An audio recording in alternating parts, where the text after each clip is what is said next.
Dinginnya kaca jendela ruang kerja terasa menusuk tulang saat kusandarkan dahi di atasnya. Di luar, hujan gerimis membasahi kota Jakarta, mengubah lampu-lampu mobil menjadi noda-noda cahaya yang kabur. Suasana itu sangat cocok dengan kekacauan di dalam diriku. Di atas meja kayu jati yang kokoh, tergeletak selembar kertas.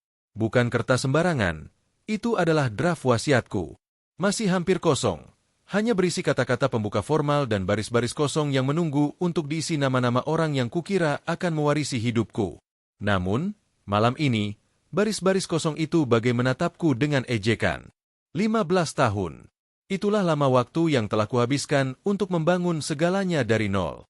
Dari seorang karyawan magang yang naik bus tua setiap pagi, hingga kini memiliki firma konsultan yang cukup disegani. Aku tidak lahir dari keluarga kaya. Ayah dan ibuku adalah guru honorer di kampung. Warisan terbesar mereka bukanlah harta, tapi integritas dan kerja keras. Mereka mengorbankan segalanya agar aku bisa mengenyam pendidikan di kota besar. Aku ingat betul pesan ayah sebelum aku berangkat. Nak, jangan pernah lupa dari mana kau berasal. Kejarlah cita-citamu, tapi jangan sampai kau menginjak-injak hati orang lain di jalanmu. Dan selama bertahun-tahun, kupikir aku telah menjalankannya dengan baik. Aku membangun rumah untuk mereka di kampung, membiayai adik-adikku hingga lulus kuliah, dan selalu berusaha menjadi orang yang mereka banggakan.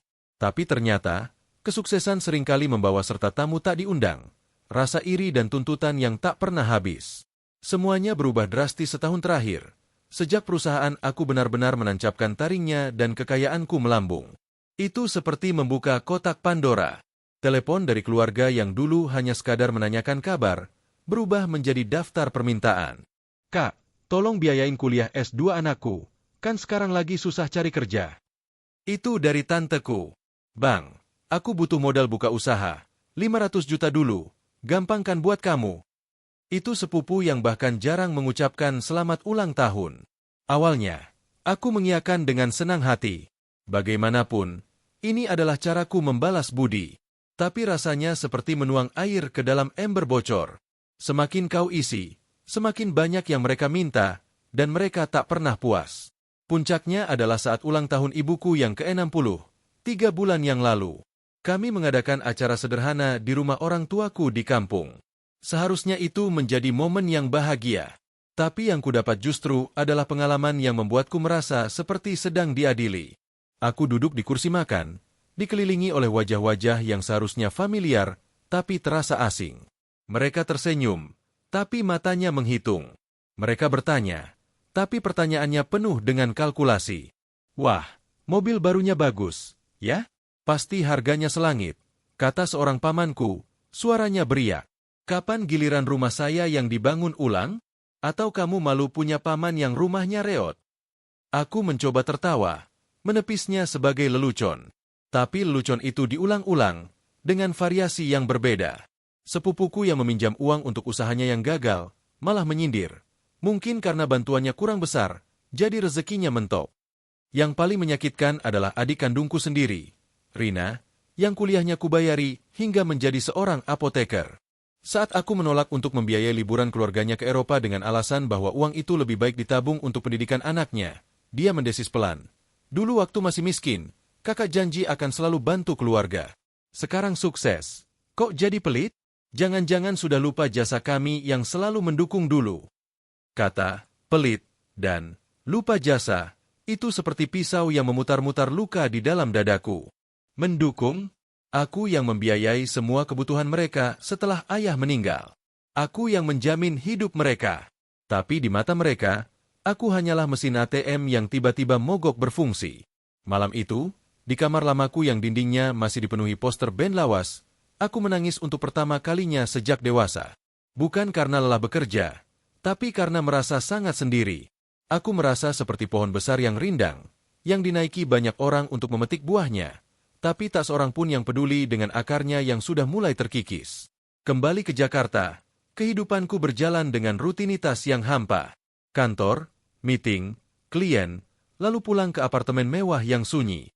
Apartemen seluas 200 meter persegi itu terasa seperti museum yang memamerkan kesendirianku. Kecuali satu makhluk hidup yang selalu menyambutku dengan tulus, Milo. Milo adalah kucing jantan berbulu orange yang kuadopsi dari shelter hewan 5 tahun yang lalu. Saat itu, tubuhnya masih kurus dan matanya belekan. Kini, dia adalah penghuni apartemen yang paling setia. Dia tidak peduli berapa nilai kontrak kerjaku hari ini, atau merek mobil apa yang ku kendarai. Dia hanya peduli pada kantong makanannya yang terisi dan belayan di bawah dagunya. Saat aku duduk termenung di sofa, menatap draft wasiat itu, Milo melompat ke pangkuanku. Dia mengorok pelan. Tubuhnya yang hangat menjadi satu-satunya kehangatan sejati yang kurasakan malam itu. Tanganku secara refleks membelai bulunya yang lembut. "Mil," bisikku, suaraku serak. "Mereka menginginkan hartaku, bukan aku. Mereka ingin warisanku, bukan kenangan tentang aku." Milo menatapku dengan mata hijaunya yang bijak, seolah mengerti setiap kepedihan yang tak terucapkan. Dia menggesek-gesekkan hidungnya yang basah ke lenganku, sebuah gestur sederhana yang lebih berarti daripada semua kata-kata manis dari sanak keluarga. Dan di saat itulah, sebuah pemikiran yang radikal, bahkan mungkin gila, muncul di kepalaku. Sebuah pemikiran yang lahir dari kepedihan dan kekecewaan yang mendalam. Jika mereka hanya menginginkan hartaku, maka mereka tidak akan mendapatkannya. Aku mengambil draft wasiat itu. Dengan gerakan mantap, aku merobeknya menjadi 2, lalu menjadi 4, dan kulempar ke keranjang sampah. Suara robekannya terasa seperti pembebasan. Dari laci meja, kuambil selembar kertas HVS baru yang masih bersih. Aku menyalakan laptopku, membuka dokumen kosong, dan mulai mengetik dengan kepala yang dingin. Bukan lagi didorong oleh emosi, tapi oleh sebuah keputusan yang tenang dan pasti. Wasiate. Di bagian ahli waris, jari-jariku menari di atas keyboard dengan tekad bulat. Aku menulis nama-nama mereka. Orang tua, meski mereka telah tiada, kutinggalkan bagian simbolis untuk amal atas nama mereka. Adik-adikku, paman, tanteku, sepupu-sepupuku. Tapi untuk setiap nama, aku tidak menuliskan jumlah harta atau aset yang akan mereka terima. Sebaliknya, di kolom warisan, aku mengetikkan kalimat yang sama persis untuk setiap orang. Sepotong kue keju rasa kepedihan dan secangkir kopi pahit kekecewaan, disajikan dengan penuh hormat. Itu adalah sindiran halus. Kue keju dan kopi adalah hidangan yang selalu mereka pesan dengan harga mahal setiap kali berkunjung ke apartemenku, sambil mengeluh tentang hidup mereka. Sekarang, itulah satu-satunya warisan yang kusediakan untuk mereka. Setelah selesai dengan daftar panjang itu, perasaanku lega, tapi masih ada yang kurang. Aku memandang Milo yang sedang asyik membersihkan kakinya di sampingku. Lalu, dengan senyum tipis di bibir, aku menambahkan satu paragraf baru di bawah daftar ahli waris yang sia-sia itu. Penerima utah seluruh sisa harta kekayaan saya, tanpa kecuali. Kusisakan spasi, lalu dengan penuh keyakinan, aku mengetik. Milo, kucing peliharaan saya yang setia. Seekor kucing domestik shorthair berbulu orange, dengan mata hijau dan bintik putih di dada. Dia telah menjadi sahabat sejati yang tidak pernah meminta apapun selain kasih sayang dan kehadiran saya. Untuk Milo, kuberikan segalanya. Apartemen, investasi, tabungan, saham perusahaan, semuanya. Aku bahkan merinci seorang pengacara kepercayaan yang akan bertindak sebagai wali untuk mengelola warisan tersebut, memastikan Milo akan hidup lebih dari nyaman hingga akhir hayatnya. Dana akan dialokasikan untuk makanan terbaik, perawatan kesehatan di klinik hewan ternama, dan seorang pet sitter yang akan menemaninya jika aku sudah tiada. Menyelesaikan draft wasiat baru itu terasa seperti membuang batu besar dari pundakku. Rasanya adil. Dalam keadaanku yang paling terluka, aku memilih untuk memberikan kepercayaanku pada makhluk yang tak pernah menyakitiku, yang cintanya tidak bersyarat. Keesokan harinya, aku menemui pengacara untuk meresmikan wasiat baru ini. Pak Handoko, pengacara tuaku yang sudah seperti paman, membacanya dengan mata yang semakin membulat. Ardi, katanya, melepas kacamatanya. Apa kau yakin dengan ini? Ini sangat tidak biasa. Bisa menimbulkan badai. Aku lebih yakin dengan ini daripada dengan daftar nama-nama yang kupenuhi dengan kekecewaan. Pak, jawabku tenang. Mereka sudah menunjukkan siapa diri mereka yang sebenarnya. Dan Milo juga telah menunjukkan siapa dirinya. Aku hanya memilih untuk mempercayai yang jujur. Pak Handoko menghela napas panjang, tapi dia menghormati keputusanku. Dokumen itu ditandatangani dan disahkan. Badai yang Pak Handoko prediksikan datang lebih cepat dari yang kuduga. 2 minggu kemudian, secara kebetulan, Adikku Rina menemukan salinan wasiat lama yang terkelupas dari tumpukan dokumen di apartemenku saat dia berkunjung, atau lebih tepatnya, memeriksa. Dia langsung meneleponku. Suaranya bergetar antara marah dan tidak percaya. Kakak, ini apa? Mengapa nama Milo ada di sini? Dan warisan untuk kami, kue keju? Ini lelucon, ya? Bukan lelucon, Rina. Jawabku, suaraku datar. Itu adalah wasiatku yang sah. Telepon itu memicu reaksi berantai. Ponselku menjadi medan perang. Pesan singkat, panggilan tak terjawab, dan email panjang berisi tuntutan dan ancaman membanjir. Mereka menyebutku gila, egois, dan tidak waras. Seorang paman bahkan mengancam akan menggugatku di pengadilan dengan alasan bahwa aku tidak kompeten secara mental. Aku tidak membalas satupun. Aku memblokir nomor-nomor yang terlalu berisik dan melanjutkan hidupku. Aku fokus pada pekerjaan dan menghabiskan lebih banyak waktu dengan Milo. Kami menonton film bersama. Aku membelikannya mainan baru, dan kami berjemur di balkon pada akhir pekan. Kedamaian yang kudapatkan jauh lebih berharga daripada teriakan mereka. Sampai suatu sore, ketika aku sedang membersihkan akuarium ikan hias di ruang tamu, bel pintu berbunyi. Melalui monitor, kulihat sosok yang tak kukunjungi selama berbulan-bulan, ibuku. Dia berdiri di depan pintu. Wajahnya yang biasanya hangat kini terlihat lelah dan penuh beban. Hatiku berdesir. Ibu adalah satu-satunya orang yang masih bisa menembus pertahananku. Dengan napas berat, ku buka pintu. Ardi, sapanya. Suaranya lembut tapi tegang. Ibu, balasku, mempersilakannya masuk. Dia duduk di sofa. Matanya, menyapu, sekeliling ruangan, seolah mencari jawaban. Milo, yang biasanya pemalu pada orang asing, justru mendekati ibu dan mengendus-endus ujung celananya. Akhir-akhir ini, telepon ibu penuh dengan keluhan tentangmu. Mulainya, tanpa basa-basi. Mereka bilang kau menghapus nama mereka dari wasiat. Mereka bilang kau lebih memilih kucing daripada keluarga sendiri. Benarkah itu, Nak? Aku mengambil draft salinan wasiat yang kuletakkan di laci meja dan menyerahkannya kepada ibu. Aku duduk di depannya, menunggu sambil memandangi Milo yang kini mendengkur di pangkuannya, pengkhianat kecil yang manis. Ibu membacanya dengan perlahan. Aku melihat alisnya berkerut, lalu matanya berkaca-kaca saat sampai pada bagian warisan untuk keluarga, sepotong kue keju rasa kepedihan. Tangannya gemetar saat sampai pada bagian di mana Milo ditetapkan sebagai penerima utama. Dia meletakkan kertas itu di pangkuannya, menatapku lama. Aku siap menerima teriakan, atau yang lebih buruk, air mata kekecewaan.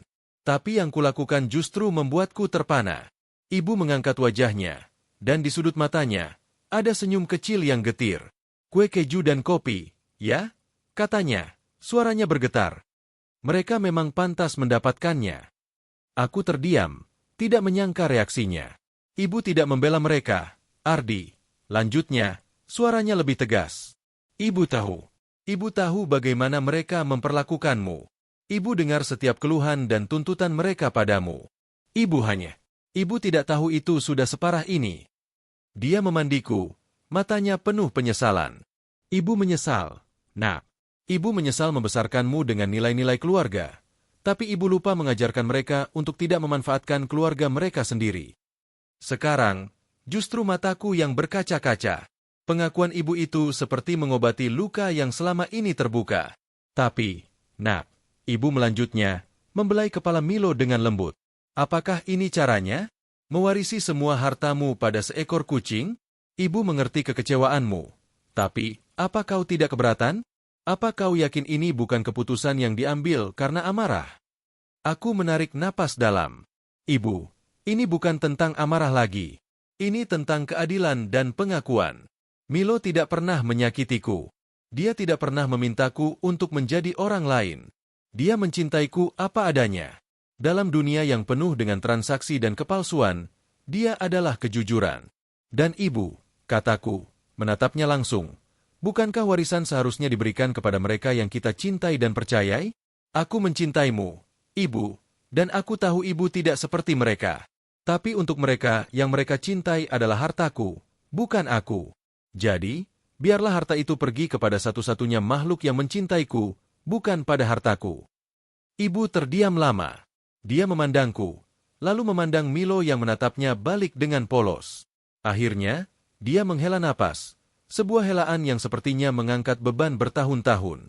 "Baiklah, Ardi," katanya. "Ini adalah hidupmu, dan hartamu adalah hasil keringatmu sendiri. Keputusan ini tidak biasa, tapi ibu bisa memahami logika di balik kepedihanmu. Ibu tidak akan melawan wasiat ini." Dia berdiri, berjalan mendekatiku, dan merengkuhku dalam pelukan hangat. "Pelukan yang selama ini kurindukan. Yang ibu minta," bisiknya di telingaku. "Jangan jadikan ini tembok yang memisahkanmu dari ibu. Ibu mencintaimu, apapun keputusanmu." "Ibu, bagian untuk ibu dan almarhum ayah, aku alokasikan untuk yayasan amal yang membantu pendidikan anak-anak guru, seperti kalian dulu." "Itu yang membuatku tenang," kataku. Ibu mengangguk, air matanya akhirnya tumpah. "Ayahmu akan bangga dengan itu, Nak. Dia akan bangga." Ibu pergi tak lama kemudian, dengan janji untuk meredam keluarga besar. Aku tahu badai belum sepenuhnya reda. Akan ada gugatan, cibiran, dan kutukan. Tapi dengan dukungan ibu, rasanya aku bisa menghadapi apapun.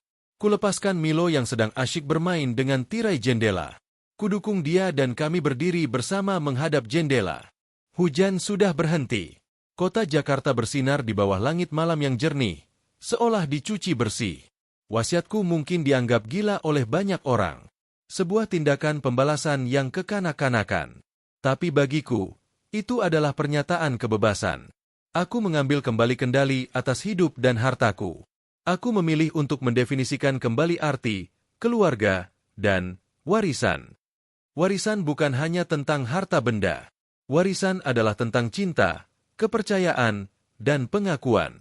Dan malam itu, saat memandang kota dari balik kaca jendela, dengan makhluk kecil yang mendengkur di pelukanku, aku merasa untuk pertama kalinya dalam setahun, aku benar-benar kaya. Kaya akan kedamaian. Kaya akan sebuah keyakinan bahwa di dunia yang penuh dengan syarat ini, ada satu hati yang berdetak hanya untukku, tulus dan setia. Dan untukku, itu adalah warisan yang paling berharga.